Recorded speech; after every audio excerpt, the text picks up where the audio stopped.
Hello, I'm Rob Harris and welcome to FTV. Today we're looking at the problems at the Recreation Ground in Lydney. The football club and the cricket club have hardly played any games this year and things are getting desperate for them. I caught up with club treasurer Adrian Bishop to ask him about the latest on the problems. The problems are that there's been water lying on the pitch, certainly the cricket pitch and the football pitch, for about 2 months now. We haven't been able to clear it. We've been pumping, we've dug sumps, but we simply haven't been able to clear it.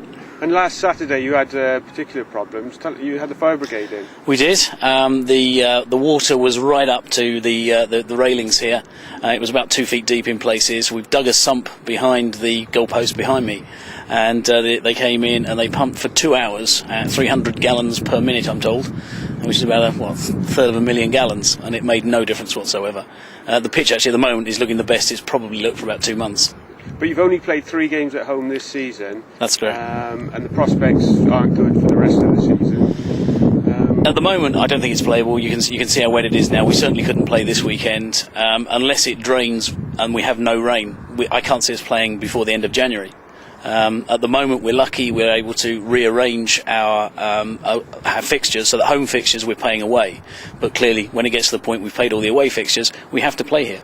I mean, for 2 seasons now, there's been very little football or cricket in Lydney. I mean, how grim is the future?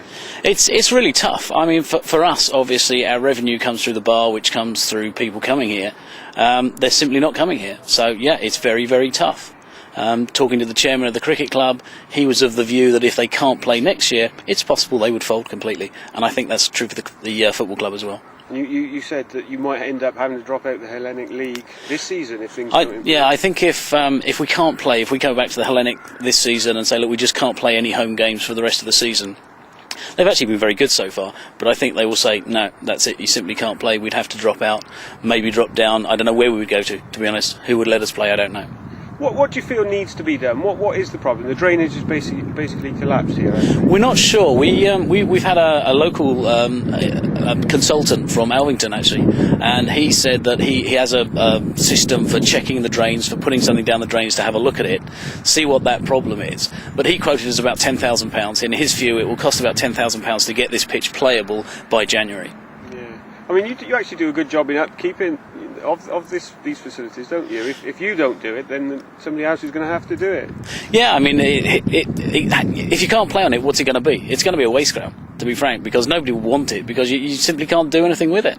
Have you got any more meetings planned with the Trust? The Trust have told us yesterday that they're having a meeting on the 8th of December when they'll invite 2 members of each committee of the clubs that use the ground to further discuss. Well, to be honest, the time for discussion is over. Something has to be done, otherwise this club will disappear and the cricket club will disappear.